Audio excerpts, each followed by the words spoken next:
I know so many agents who have hired an assistant and paid them as an assistant and expected them to come in and behave and have the knowledge of an operations manager and clean up their chaos and their mess that they couldn't clean up for $20 an hour. And then when that person can't do it, they blame that person. They didn't give them any SOPs. They didn't give them any systems.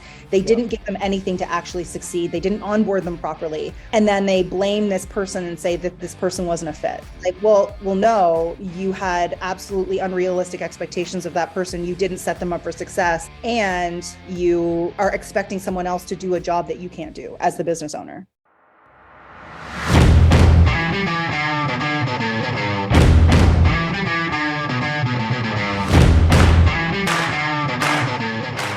We are here live officially with Jess Lenouvel. Now, Jess, you are the creator of the Listings Lab, a program that is honestly revolutionary in the real estate space that is getting agents from 6 figures to 7 figures, right? So you're taking already successful agents that are feeling burnt out and stressed out about their business, and you're turning them into 7-figure agents. You're also the author of this magnificent book, which I binge read and then read again until I could really get so many questions to make sure that I'm on this podcast.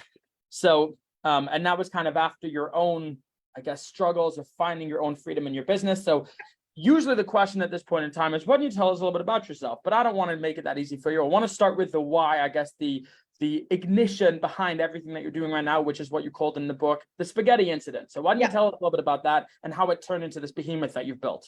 Yeah, absolutely. I think it's also really important to note that I am originally from North America.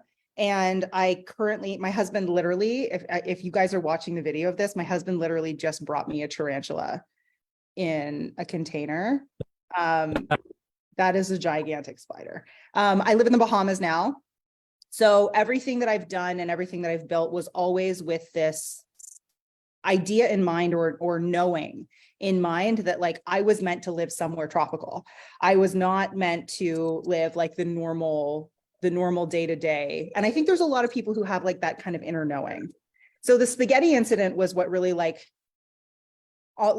was like one of those pivotal points along the journey that like you can't ignore, right? We all get these like little whispers, like these little taps on the shoulder throughout our lives. And then at some point, something just slaps you across the face and says like, you're not paying attention.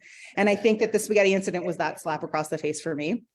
At the time, so I'd mastered the marketing piece. So the marketing side of things was working super well. And what happens when you nail the marketing? Well, or at least the first part of the marketing, you got a whole more clients than you know how to deal with. And a lot of what happened was I was a one-woman show wearing a one-woman plus my husband, who is an absolute like incredible marketer himself. And I was wearing every other hat in my business. So I was falling into the trap of no one cares as much as I do. Nobody's going to do it as well as I can do it. And so we were, and for those of you who don't know who I am or haven't seen me on socials or anything like that, I am absolutely obsessed with my husband. Like he is like the air that I breathe, the love of my life, like just could not love him more. And we're coming up on 10 years now, but this was like many years ago. And we're sitting at a restaurant on date night that we've like carved out this time together. And of course, my phone's ringing and it's ringing and it's ringing and it's ringing and it's face down on the table next to me. And I had an Apple Watch at the time and it's buzzing and it's buzzing and it's buzzing. And then I guess I like zoned out for a second and I didn't stay focused on what I was there for. And the phone rang. I spit the spaghetti that was in my mouth into my napkin, picked up the phone, walked out of the restaurant. And it was a useless call, as so many of them are. And I came back into the restaurant and I looked at his face. And I thought, I'm going to lose him. I'm doing this wrong. Everyone on the outside says, oh my gosh, she's so successful. Oh my God, look at her numbers. Oh my gosh, like, look at everything that she's doing. But I had nothing but money at that point. I had no free time. My mental health was not good. I was super anxious. And I was thinking, if this continues on, I'm going to not have this man who is like my world. So that was like that pivotal moment where everything had to change and everything had to shift. And that's where a lot of the frameworks that I talk about in the book, that's originally where they kind of came from. Yeah, so I want to kind of touch on the 7 pillars of your book, but before we do that, I want to address something, because I feel like people listening to this might be like, oh, poor rich girl with rich girl problems, like you've got money, like Totally, 100%. So I want to actually touch, and maybe it's unrelatable, I guess, for folks who don't have the money to even conceive how having money doesn't just solve the problem. So can you talk about, practically speaking, what your life looks like and how it could be? Because again, I'm trying to talk to the people who are listening to this, not understanding this, how it could be that somebody who has that much money is experiencing any kind of business problems or life problems.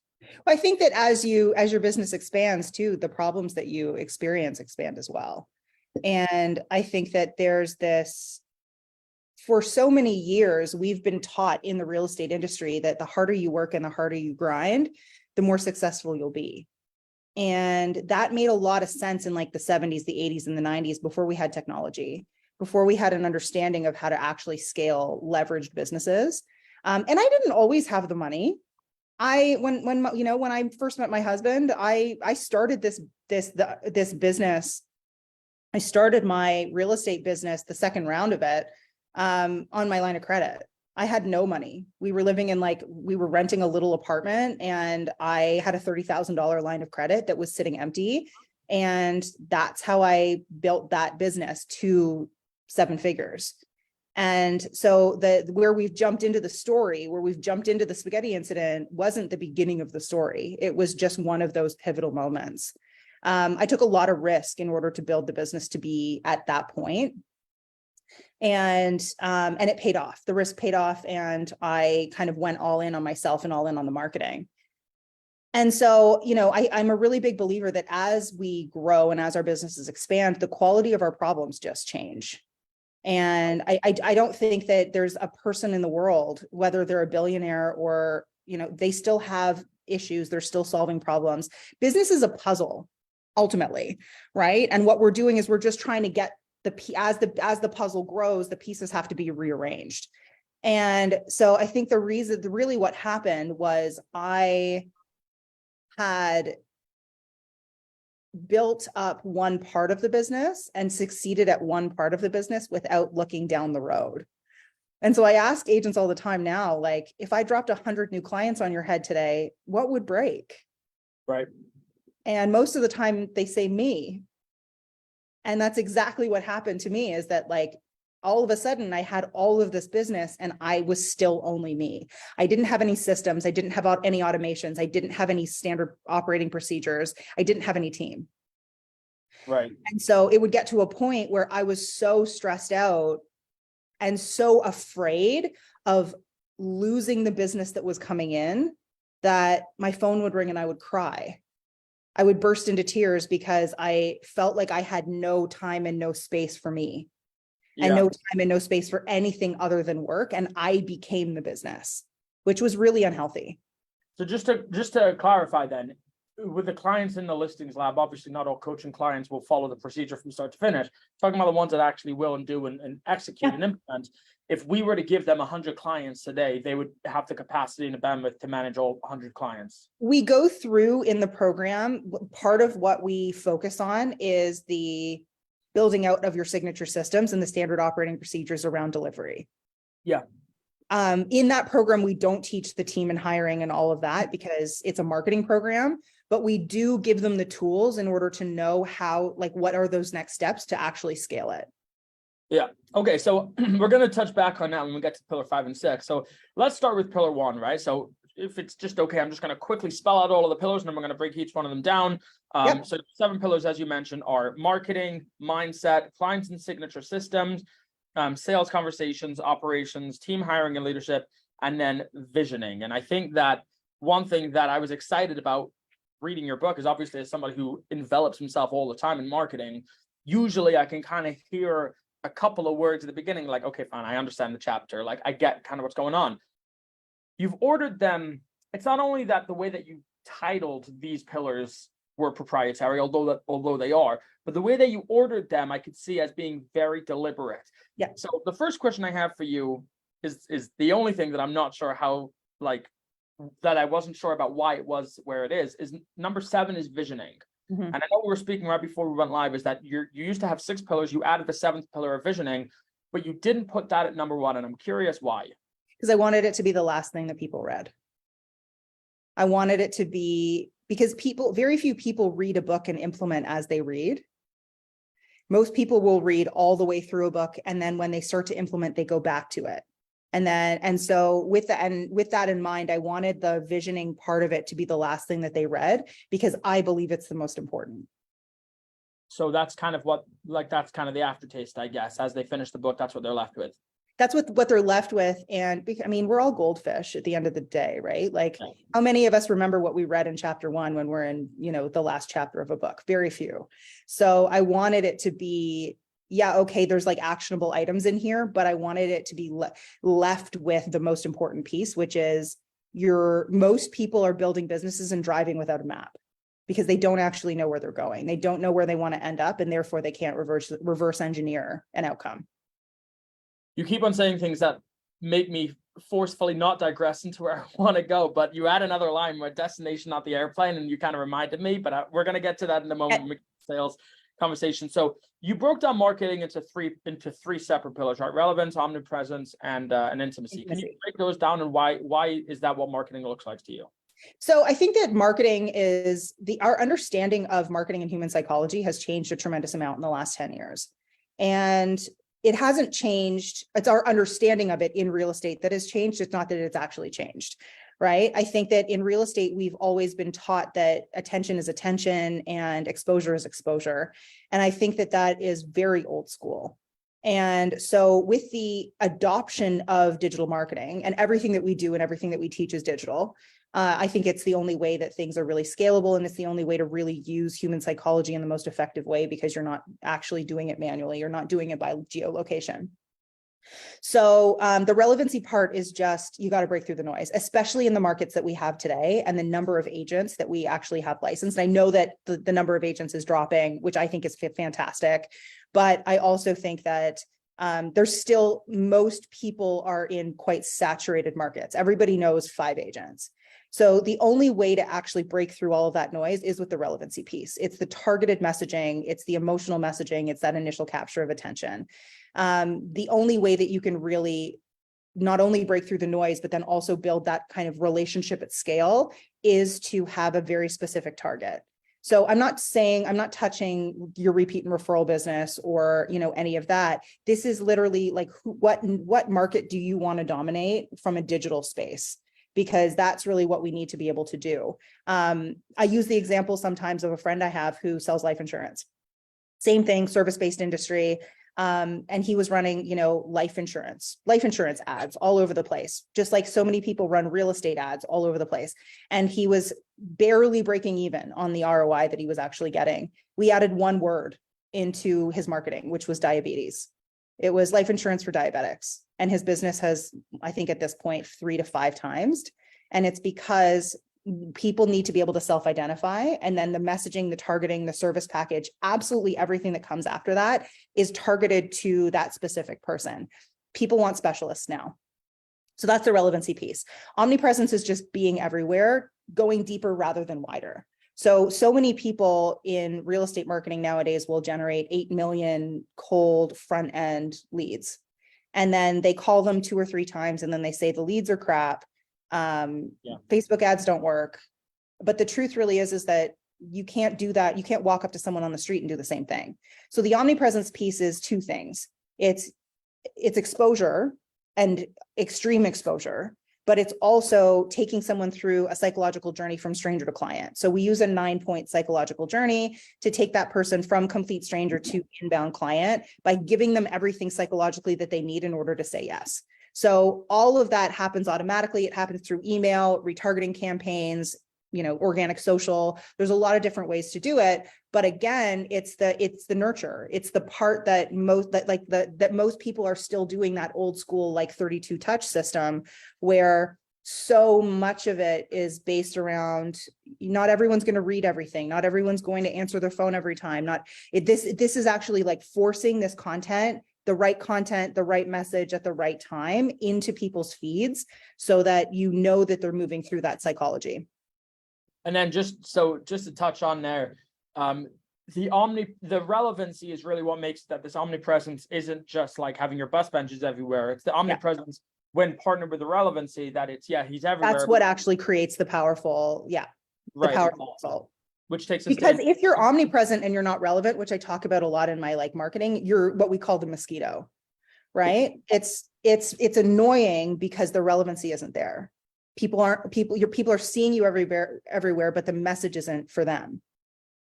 Yeah. And I'm even thinking like, what's that? Never gonna give you up, never gonna let you down. So I'm thinking about that, like, but there is relevancy there in that you're going onto YouTube to be entertained. And Lou Rawls, that's his name, is that what it is? Yeah. Like, oh man, I've been rolled. So that is very much like mosquito marketing, but there's almost like an intrinsic relevancy, whether or not he meant to do this or not, but it's almost like charming in a way. So there is for sure. And content, everyone online is selfish. They're only going to read and spend time and click on the things that are, first of all, are relevant to them, but also are either educational or entertaining. Right. So there's an inherent like selfishness to things. Everyone's scrolling and it's that, yes, you need to capture the initial attention, but what you're doing over time is you're training that audience to read more, watch more, because the messaging is what they need and it's what they want. Right. And I think that's one of the exercises that I like to do with my clients is to think about how they would perceive their own marketing if it was in another industry. Yes. I think people will go, like, call me for all of your insurance needs. No one is calling. It means nothing. Yeah, like no one's calling that person because I don't have any insurance needs. You actually said this. I think about what they need, your clients did, as opposed to what you're selling. So one of the things you mentioned is don't use the word transaction or deal, because those are your words. That's not their words. They don't want to stack on a house. They want to move homes because they need more space. Right. The example that you gave is, for example, like the steps, you're lugging your kids up and down. So talk to that. And so I'm not going through my life thinking I really have insurance needs. As a dad, I might be thinking I need to make sure my kids are looked after. So it's just taking the same, because we always have the real estate hat on. We talk in industry jargon, which means nothing to the people that we're actually trying to attract, which is the same reason why 80% of people have all of in real estate, their followers are all other realtors, because without even really knowing it, they're creating content for their peers and not for their ideal clients. Oh, that's interesting. I never even thought about that, but that's interesting. So I always have them look at those things and be like, have you ever called these people? And the answer is always, obviously, no, I haven't. And I think that they don't realize how ineffective it is because of how ineffective the marketing actually is. Like if there's desperation in it. Well, it's so ineffective that they don't even look at that and think, wow, that's ineffective. They don't even look at it and think if there's nothing that goes on in their head when they see it. That's how ineffective it is, that they don't even know how ineffective it is. So they're starting from scratch when they're saying, call me for all your real estate needs, for example. They've never even thought of those words before, because anytime they've seen them, they've just ignored them. But now it's their turn and they go, okay, fine. And they go, okay, that's the messaging that I'm going to use because everyone else is doing that too. Right. Anything you want, anything, any question, anything you want to buy a house, you want to sell a house, you want to rent a house, anything you need, please. I'm begging you. I'm begging you. Yeah, I can help you buy, sell, rent, and invest from here to Timbuktu. Yeah. And what they think is, the message that they're trying to put out there is, I'm available and I'm here and I want to help you. But what the general public hears is, I'll take what I can get and I'm desperate. Right. Okay, let's so many things that I could get into right now. Like I'm saying, I need to moderate myself because I could go down each one of these pillars for hours. But let's move on to the pillar, which is mindset. And there's one thing really that I want to talk about, and that was, I believe, and you can correct me if I'm wrong, but I believe it's foundational in everything that you spoke about it in that entire chapter, was the BET-DAR framework. Mm-hmm. Break that down, and what does that mean?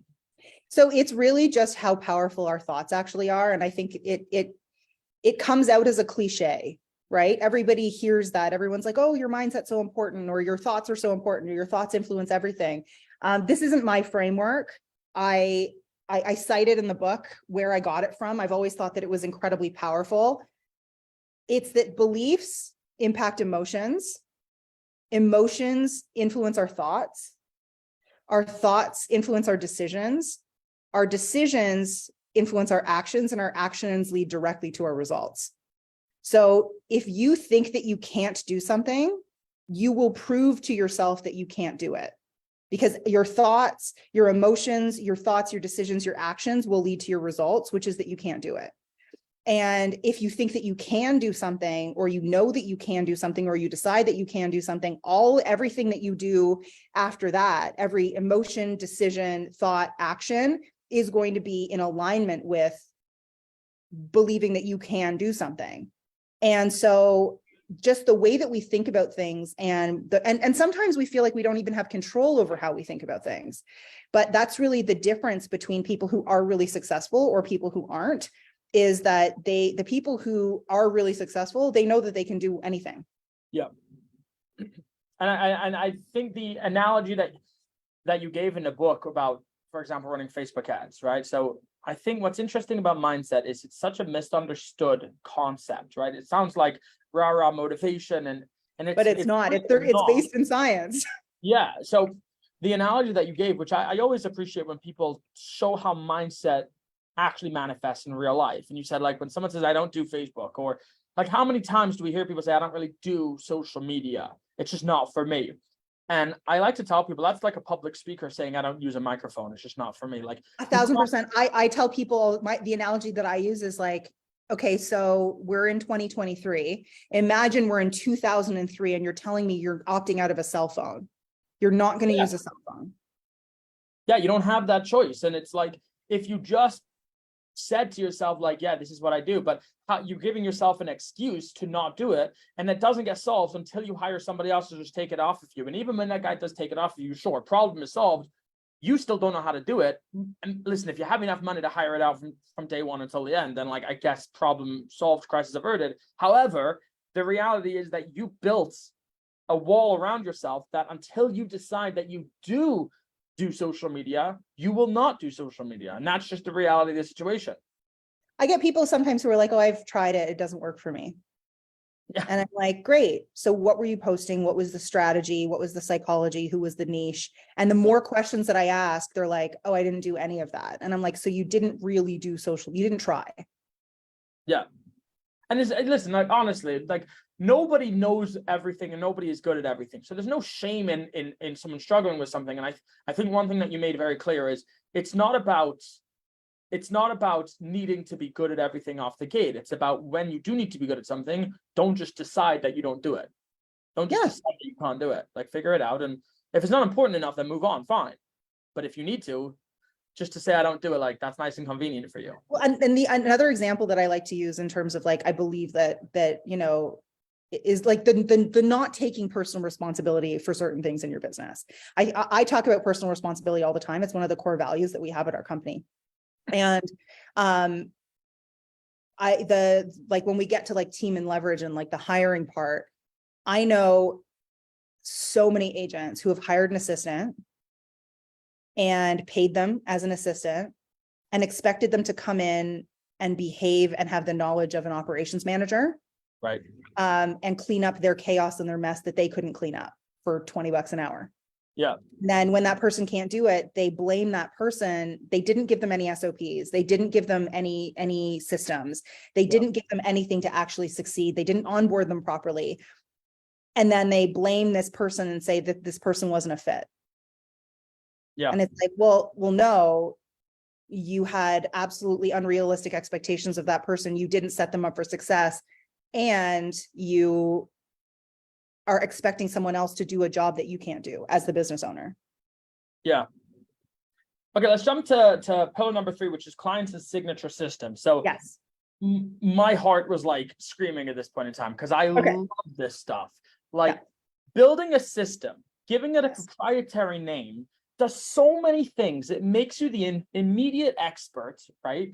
And even if you're just let's say, perpetuating common sense when it comes to business values, for example. Like, you're a business coach, right? I'm going through these 7 things. Nothing really that I'm reading is like, I've never heard anything like that before. It's the way that you structured it together. It's the accessibility that you gave it. But when you gave it a name and you gave it a system, all of a sudden that becomes exclusively yours. That is your proprietary information, which immediately builds you as an authority, makes it that if I'm going to call you out and say, Jess doesn't know what she's talking about, I'm not just calling you out, I'm calling you, your book, your systems, everything else, because it's given a name. And kind of like, for example, Jordan Belfort has a straight line method. So I could say Jordan Belfort doesn't know how to sell, but if I'm saying that, I'm saying his straight line method is right. And that feels like a much bigger statement, because he could look and be like, well, listen, this guy made $6 million in the first year of implementing the straight line method. And maybe he did, maybe. But the point is, I don't know if I'm ready to call out the entire system, like calling out cognitive behavioral therapy. Like, who the heck do you think you are to call that out and say it doesn't work? There's a name to it. Of course it works. So sorry, I'm kind of going on a rampage right now. I love it. I'll give you the floor right now and talk about why that client signature system, what it is, and how it's so effective. So I think there's a couple of reasons why we do this. Every business in the world has a product or a service. Real estate agents make themselves the product, which is, first of all, crazy. And it also makes your business unscalable.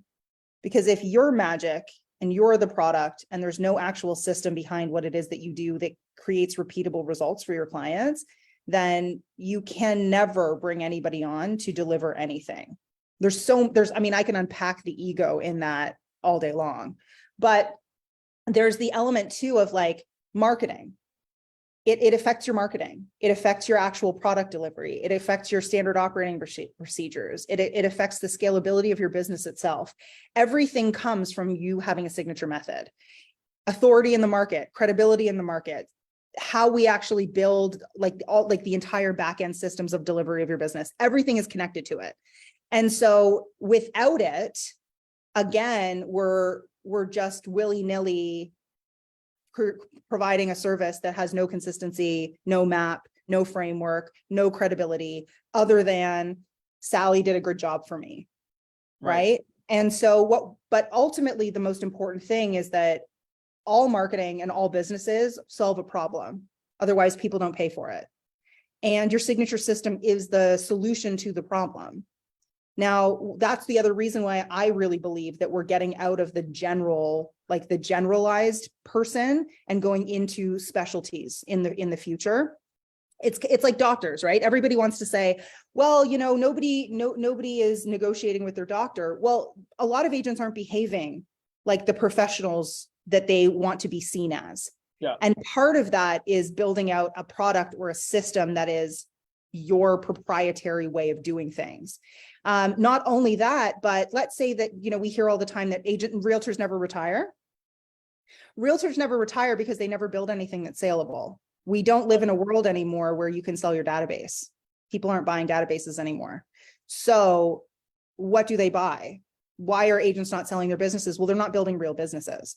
They have no systems. They have no standard operating procedures. They have no proprietary methodologies. They also have no team, no onboarding procedures, no nothing that is actually saleable. So that's actually what people are willing to pay for and willing to buy at the end of a career.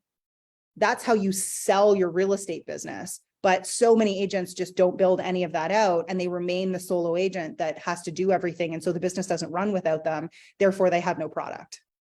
Right.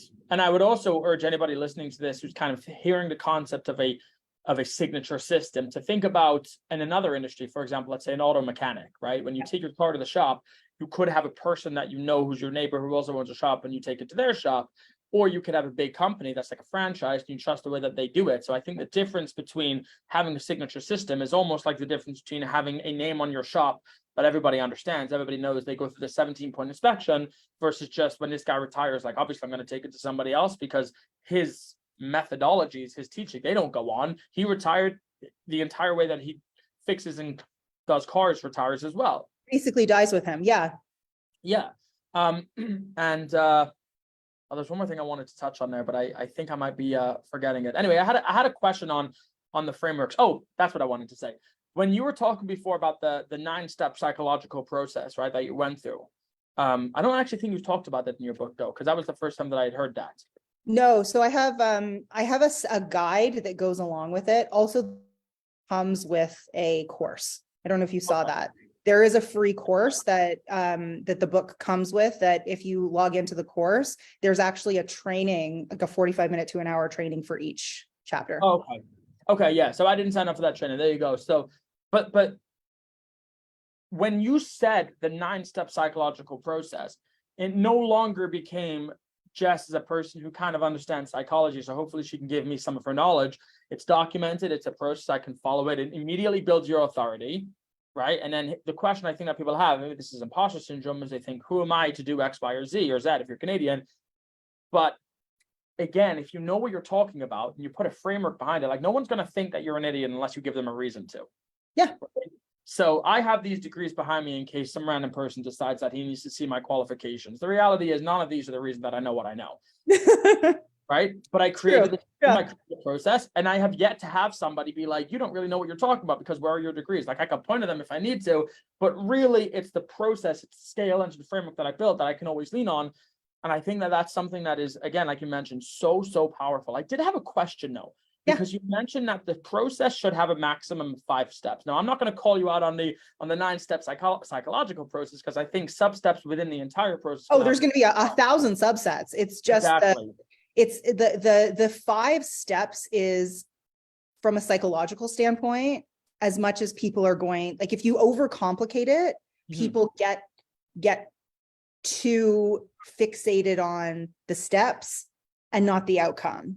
So what we're doing is we're educating them on enough of what they need to know without bogging them down with information that certain people don't want and don't need. So it's, again, it's the, like, we don't want to sell the airplane too much.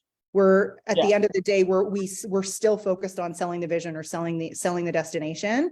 We're just giving them enough information to know that they're taken care of in the airplane. Right.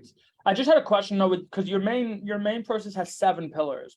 I'm curious, like what the discrepancy is. Is it you had 5 and then you built on, like, because that's more than 5. I'm curious why. So my marketing methodology and framework has 3. Okay. So it's the relevancy, omnipresence, intimacy, which was the first framework.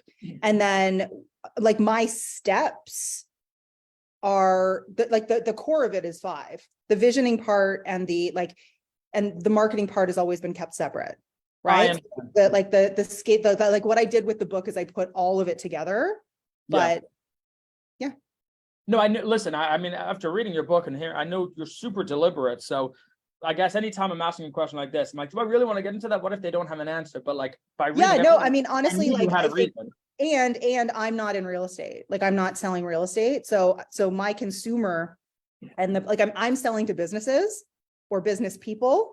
And so their capacity to hold on to a couple more steps is actually more than like the actual general public who's looking to buy. That's true, right? Like you're working business to business. I understand.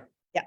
Okay, so let's get into the sales conversations here. And I think that one of the things that you touched on in the book is when you were given your listing presentation, interestingly, you never say the brokerage that you were from, but we all know which brokerage it was just the way that you described it.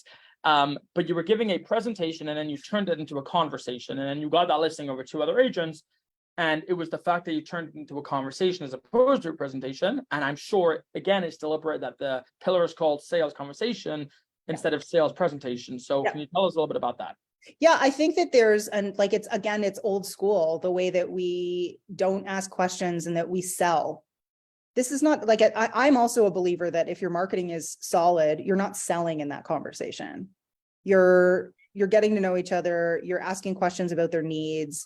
I don't know where this from, but I read somewhere, I think it came from Eli Wilhite or Tony Robbins or something, that the best salespeople in the world ask an average of 72 questions in a sales conversation. Yeah. And real estate agents don't ask very many questions. They get in there, they pull out their PowerPoint or their iPad and they talk at the person that is sitting there. And I think that if your marketing is well done, the first part of any sales conversation should be market research. the more questions that you ask, the more information that you have, the more you can tailor that actual conversation to what it needs to be. And I think that there's an element of so many agents are only used to talking to or selling to repeats and referrals that they're not actually good salespeople, but they truly believe that they are. Yeah. Because their conversion rates are high, but their conversion rates are high because they're not actually having to do any of like the actual psychological selling work. And then when they go and they try to teach it to a team member, then it becomes really hard because it's an unconscious competence for a lot of people. And they're not able to actually teach or explain that framework and how to navigate a sales conversation. So I'm a really big believer that the sales conversation piece of it is actually really crucial, because the more questions that you ask, the more information you have. And all of that ties all the way back to your marketing. Every question that somebody asks you that they need clarity from is actually an opportunity in your marketing to provide that clarity before the question gets asked, right? So it all kind of ties itself together. And I think that we are no longer in a situation where you have to like, people aren't looking for you to come and give them a PowerPoint presentation. They're coming and they want to have an actual conversation about their specific needs, their specific goals.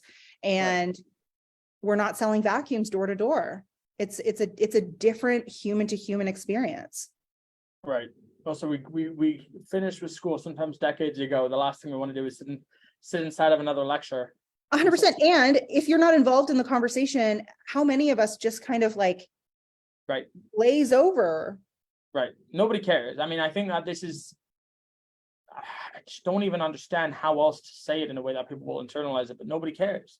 It's Nobody cares. Your accountant filing your taxes. Like, how many of us have had an accountant who wants to walk us through exactly what they did? Like, buddy, I don't really know what any of this means. I don't know what you're talking about. And I don't care. Tell me how much money I'm getting back.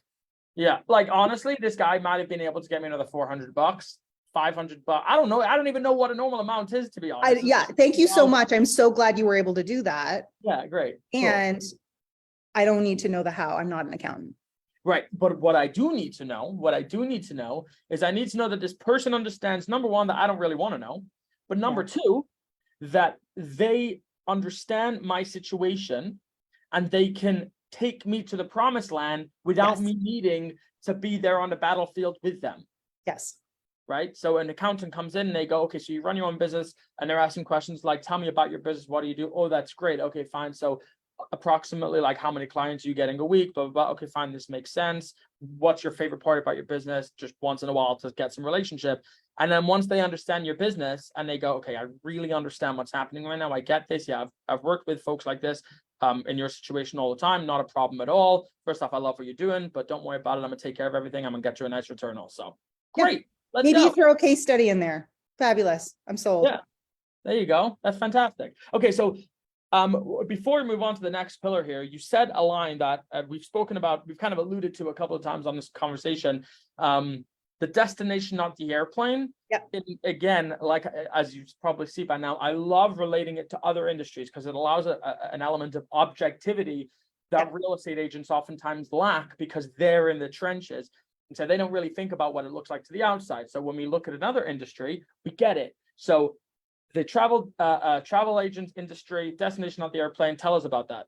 Yeah, I just think that, could you imagine if every time you're like, okay, I think I'm going to book a trip to Hawaii, and the travel agent says, okay, great. So what we're going to do is you're going to pay this much money and we're going to put you in like a tin can that flies through the sky. The food's going to be really bad. You're going to have two bathrooms for like 300 people.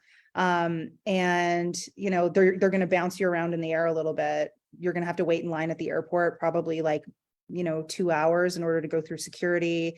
It's going to be expensive, like all of these things. And then, ultimately you're going to end up in Hawaii. Well, no, that's not what people want. What travel agents sell is they sell the picture of you in the beach with drinking out of a coconut with an umbrella in it. You climbing a mountain and overlooking some beautiful scenery. Like, they're selling the destination, they're selling the vision of what you actually want. The airplane is literally just the process to get you there, to get you to where you want. And so many people, especially in real estate, we focus so heavily on the process and here's what I'm going to do and here's why I do it this way, instead of actually being able to say, like, ultimately, this is why you're moving. Here's the pains, problems, fears. What is the desire? I understand all of it. I think when it comes to marketing and when it comes to sales conversations, because sales conversations are just an arm of marketing, is there's a misunderstanding that people believe that really good marketing is having your audience understand you. But really good marketing is actually having your audience feel understood by you. Yeah. It's the opposite, right? It's being able to articulate what's in the back of your ideal client's head better than they can. And so all of it comes from asking the right questions, asking a lot of questions, and tying it back to what that person is telling you. Your sales conversations, if you do them well, that person will tell you everything that you need to know to close them. Yeah. If you listen and you ask the right questions. I would even take this analogy like a step farther. It's because I think the way that you were selling the airplane is touching on all of the negative things about an airplane. But I think it's like, let's say you were selling all of the positive things about an airplane, right? Like this airplane right here, let me tell you, we're going to send you to Hawaii, and this plane has more leg room than the other ones. The bathrooms have a much quieter flusher, and you'll get beverage and pretzels and peanuts. You don't have to decide to get all three on the plane.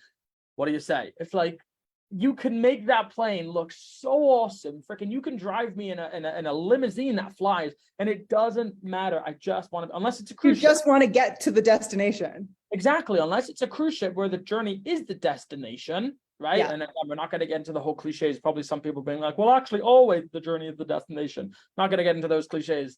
But the reality is that sales, like travel agents, it's so glaringly obvious to them that the destination is what they're selling. Yeah. And I think for some reason, realtors have sort of lost sight of that, and it really gets them into trouble from a sales perspective. Well, I think it's because we don't take the real estate hat off.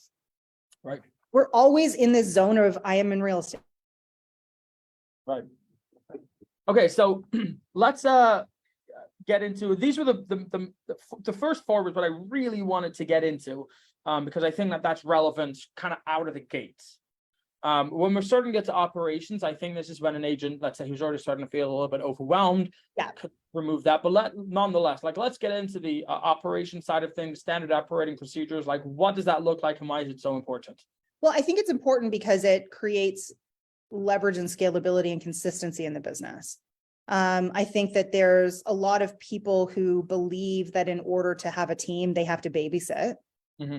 And the babysitting happens only because they haven't trained those people well, or because they don't have standard operating procedures for everything in the business, right? If it's very clear how things are done, what the standard is, what the step-by-step is, and people are given the freedom to just execute on the systems and the standard operating procedures that already exist, then that's when the team lead or the owner of the business or the CEO or however that person identifies, that person actually does create freedom. I think a lot of people see having a team as having less freedom, which is the opposite. If you have a team and you have good systems and you have good, and your operations side of your company is very, very solid, then you don't micromanage anything, and everything can happen without you being there. Which is how we're starting to see agents who are location independent. So we've got agents in our 7-figure agent programs who are, doing 6 months here, 6 months in Costa Rica, because they don't actually need to be on the ground anymore, because everything is running very smoothly without them. And all they are is like the face and the brand. Right. And I think that, like, Stephen Covey has, again, a quadrant of, I guess, problems that people have. So there's like urgency and importance, right? So you've got urgent and importance, not urgent and importance, urgent, and you know what I'm saying? I had to number with it.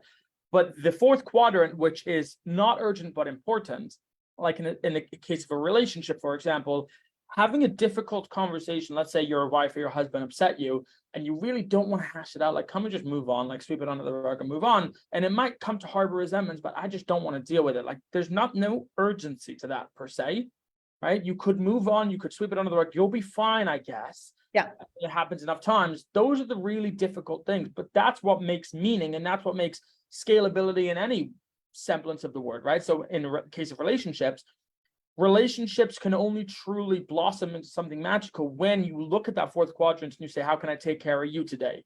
the not urgent things, but the very important things, because those are the most important things.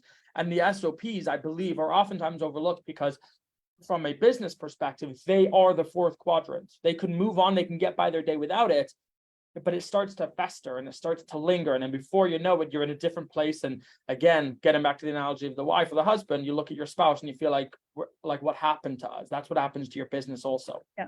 Well, I think when we first start working with someone in our higher level programs, the first thing that we do is an energy audit or a task audit. And we look at everything that they're doing in a day, and the name of the game is subtraction. How do we get as much of this that is either low value or not in your zone of genius off your plate immediately? How much of it can be automated, right? So like, can it be eliminated? Can it be automated? Then can it be outsourced or delegated? And that's the order that we do everything. That came from Tim Ferriss, from the 4-Hour Workweek. A lot of the old school real estate trainings are also missing the automation piece. So there's a lot of people who are building their businesses according to the way that they've always been taught that they should. And they're paying someone $20 an hour to do a job that a piece of software can do for free or for $500 a year. And so not only is that time inefficient, but it's also financially very inefficient. Yeah. And then just to add to that, they get on the phone with these software companies and they say, how much is it going to cost me to work with you? $100 a month. Screw that. No way am I going to pay $100 a month. But then what they don't realize is that it's taking their assistant, 4 hours a day, and they're paying $100 in a heartbeat for a human being to do something that's inefficient. Right. They do it not as well. They can only do it one time because they're paid for their time, right? So if you want to do it again, you got to pay me again. Yeah. Like I said, it's done worse. There's human error, and it just baffles me. I think if you're paying, let's say, a full-time employee, let's say $3,000, only be doing things that a human being can do. They have to be. It doesn't even make sense. Like the things that I've heard some people hiring out, and it's like, why are you doing this to yourself? And well, I think it also comes back to, people saying, oh, I'm not tech savvy. Yes, I was just about to touch on that. Is they've decided that they don't understand technology. And honestly, like, there are folks like myself where if somebody reaches out, like, I've built my business off of, listen, if you come to me and I have time to help you, I'll help you. I don't need everybody who I come into touch with to pay me. Like, I'm building relationships here, and that's what's taking the business. That's what's going to take me over the top. And so I've offered people, call me. If you're feeling overwhelmed, call me. Nobody ever calls because they've already decided that they don't understand technology, and it's overwhelming even to have the conversation with me. And it's like, if you just get that out of your head, you'd spend a second, you'd call me, or you'd figure it out yourself, and you'd save yourself thousands every year, every month. You'd make your life way better, way easier. And it just baffles me, to be honest. Yeah. I agree. I think that there's so much inefficiency, and the way that we value that we spend time to save money is ultimately what creates inefficiency and also creates trouble in not only people's lives. And I wrote this book in the beginning because I read a book called The Five Regrets. And the number one, it's called The 5 Regrets of the Dying. And it's written by a hospice nurse who, talks to people her whole life at the ends of their lives. And she said the number one regret that people have is that they spent too much time working, and that they didn't spend enough time with the people that they love and doing the things that they love. And they essentially feel like they wasted their life. And that's why I wrote this book in the first place. There is efficiency there, and you can build a business in which you don't have to work as much. It's not a choice between financial success and having freedom and having the lifestyle that you ultimately want. One actually leads to the other. Right. Okay, I want to get into the last two because we're actually quite a bit over time already, so I apologize for that. But pillar number 6 was team hiring and leadership. So when somebody gets to that point where they've got their operating procedures, again, their marketing, pillar 1 is marketing is set up, they've got their client's signature system, their sales conversations are dialed in, their operations are fine-tuned. I think I might have, I think I skipped one there. Marketing, mindset, client signature, sales conversations, operations, and now they're ready to start hiring and build their leadership systems and frameworks. What does that look like? So I think it's different for every person. I think that there's people who need a VA, and then there's people who need a for most people, the first person that they hire is a house manager. It's not actually someone who like works inside their business. It's someone who does their laundry and grocery shops for them and cooks and drives their kids to gymnastics. It's someone who is actually taking off the mental load from home so that they can focus on the business first. For some people, it's going to be a virtual assistant, someone who's literally just going to manage their emails and their calendars and their like daily communication, because that's the biggest, like the sunk cost. I think it really depends on what that person's zone of genius is, meaning like what are they really good at and what's the highest leverage activity for that person based on their skill set. And so from there, we then start to fill the holes in terms of what is it that they're not good at and that they don't enjoy doing. We start to get that, if it can't be automated, we get that off their plate with a person pretty much immediately, because they'll have more energy and more time to dedicate to income generating things, or the $1,000 an hour plus tasks that will start to actually expand the business very quickly. So the order of what we're ultimately building, again, we end with the vision piece. It starts with the vision. What are you ultimately building? And what does the reverse engineer of the team look like in order to get you there? Right. So make sure you kind of have that focus to know exactly what, if it were taken off your plate, would allow you to scale both your life, your business, everything like that. And then once you've identified that, hire the right person for the job. Yep. Right person, right seat. And then the last thing is the visioning. So you broke that down into 6 steps. You said core value, core purpose, 10-year target, 3-year picture, 1-year plan, and then quarterly rocks. I guess just a quick brief overview before we get into how people can get in touch with you. This is, I guess, what people are going to be left with right now, intentionally, right? That was kind of the idea behind putting visioning last. So why don't you walk? Where are you going? Like, what do you ultimately want? Not every single person's idea of what success looks like is completely different based on, you know, what you want. And so often people will say, I'll be like, what would you love?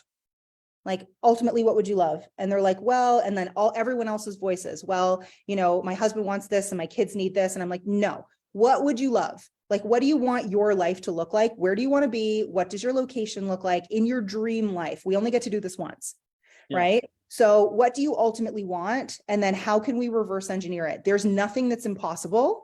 It's just a matter of most people are expending energy in 1,000 different directions, and therefore they're not actually making progress anywhere. If we take all of the time and energy and bandwidth and scale and we put it in one direction towards ultimately what you want, then we will get there, and we will get there faster than if you are unfocused.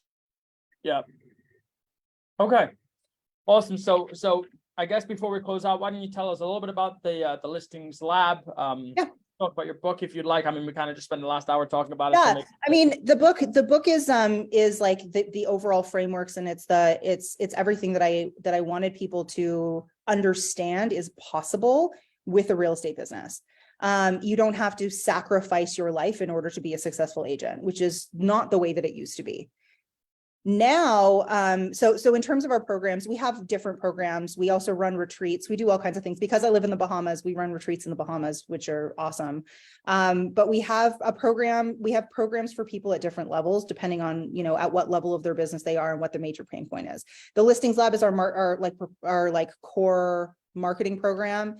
It builds out basically your inbound sales, your like everything. It builds out a machine that brings clients to you on autopilot so that you can focus on building the rest of your business.